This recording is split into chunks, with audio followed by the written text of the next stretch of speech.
como a de MIPASCU, todos los patrocinados que nos ayudan, la verdad que es tiempo de agradecer. Y un agradecimiento especial, como dijo Yamel, a la hostelería porriñesa. La verdad que jugadoras de fuera de Porriño lo hacen con muchísimo cariño, establecimientos y como he dicho, es una temporada típica. Tenemos que entrenar con menos contacto del habitual, con unas medidas especiales. Estamos empezando a arrancar la base también con un protocolo sin contacto. En este caso también tenemos que agradecer con un protocolo claro, aprobado por no haber riesgo cero de contagio, ni para nosotros.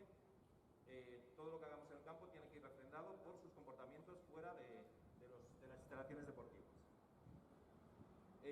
Llamo también a los socios, bajar cuotas y que haya una entrada preferente para los socios, pero tampoco garantizamos que eso se pueda mantener a lo largo del año. Dependerá mucho de la evolución de la pandemia y de si hay restricciones. Lo que buscamos es que todos nuestros socios, todos nuestros aficionados puedan acudir al pabellón con seguridad. Habrá un protocolo de entrada, con toma de temperatura, con desinfección, y pedimos también que la gente se adapte.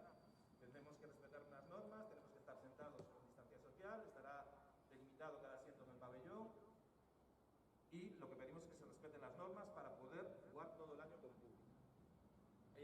Seguiremos